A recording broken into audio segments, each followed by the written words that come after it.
Hey guys, it's Rachel for T-Hawk 2 Cents, and today we're just going to finish up this project that I've been working on with the Skola site, and I'm going to show you some tips and tricks on how to trim your leather to make sure that it looks the best that it can look. Basically, you need some specialized tools for this. You need some leather.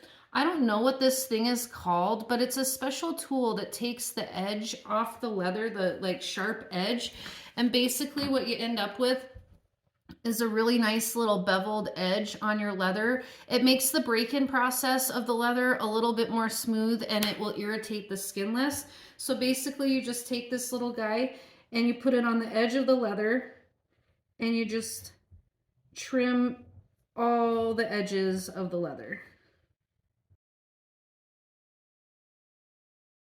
The next step is to measure. This is different for everybody. I've just found that I have a certain measurement for my watch bands that I really like to use because it seems to be like kind of a universal fit. So I have this like raw end here that doesn't look very finished and it's kind of like yucky looking. Basically what I do is I will use my knife tool and I'll cut it to a nice straight point so that it looks more finished. The next thing I do is I go to cut this long piece of leather into a shorter band. So you're going to use that same tool and you're actually going to use it at an angle so that there's not a sharp edge when you flip this part over to set the rivet. So if you see, I'm using this at a very sharp angle so it'll create another little beveled edge. See how that comes down to like a little point. The next thing you're going to do is you need to stamp all your holes so that you can put your buckle on, be able to buckle your buckle. And so I'm just going to go ahead and do that real quick.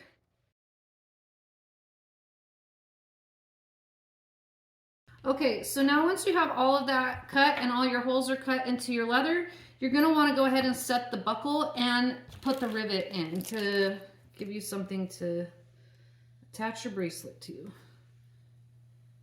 So you slide the little buckle through the leather. Make sure that you put the tongue of the buckle through your bigger opening. And then you will take your rivets.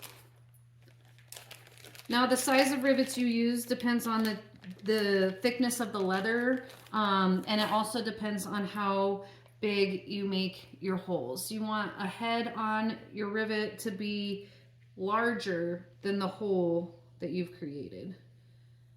For me, I usually stick somewhere around like 6 to 7 millimeters for the head of my rivets, and then I usually do, I'd say probably about 5 to 7 millimeters in length, depending on how thick the leather is. So I've snapped that into place and now it's time to set it.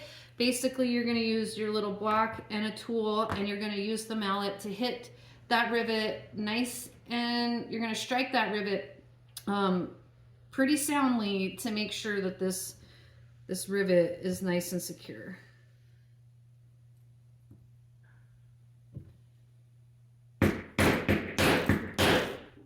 So I usually give it about 3 good whacks, and then what you do is you test it to make sure that there's no, like that the rivet's nice and tight and it's not going to come apart.